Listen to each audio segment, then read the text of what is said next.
Hello guys, welcome to my new series, Lost in Time. Today we will be doing one of the weirdest World War II structures of all, the Maunsell Fort. For the sake of this video, I will be doing the history of the army forts and then the naval forts. Let's get started. The army forts consisted of 7 towers placed in a formation. The first tower was made to protect other towers during their installation. It also had a central command tower with a radar. 4 forts would then surround the central command tower. One of them, off to the side, would have a huge spotlight, and all of them were connected with steel walkways. The naval forts were single.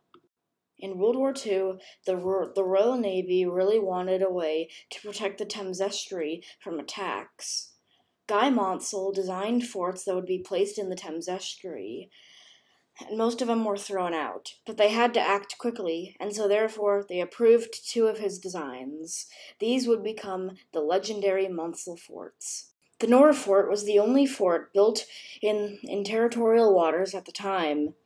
After a ship broke one of the steel walkways, it was considered a danger to traffic, and after the war, it was scrapped. The Shivering Sands Fort was the furthest army fort out, and it served a successful career.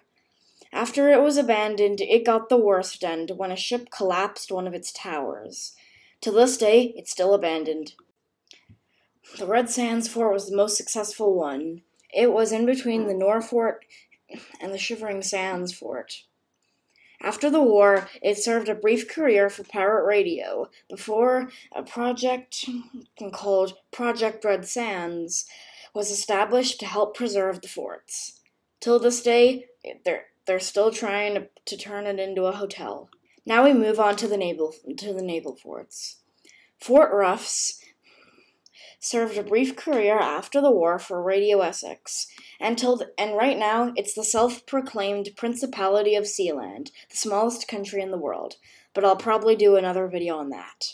The Sunkhead Fort served a brief career in World War II towards the end. After it was used by Radio Tower before it was blown up to prevent it being used as another pirate radio station. Don't worry, Radio Tower was not occupying it when it was exploded. Togue Sands Fort was never really a good fort. It had a slight leg distortion problem. It at one point got so bad, the crew had to be abandoned off the fort. Years later, no one wanted to use it as a pirate radio station, and so it collapsed. There's still a little stump remaining where it used to be. And so we come to our last fort. For now. Knockjohn. Knockjohn shot down a lot of planes, and after the war it was used by Radio Essex before Britain extended its territorial waters and they moved to Rough Sands, or Fort Ruffs. I know people will get mad if I don't mention this, so I'm going to mention Project Red Sands. They're trying to restore the forts and turn them into, well, they haven't really confirmed yet, but it could become a so-called billionaire's playground. Go donate to them, and you can even stay on the forts for 2 days.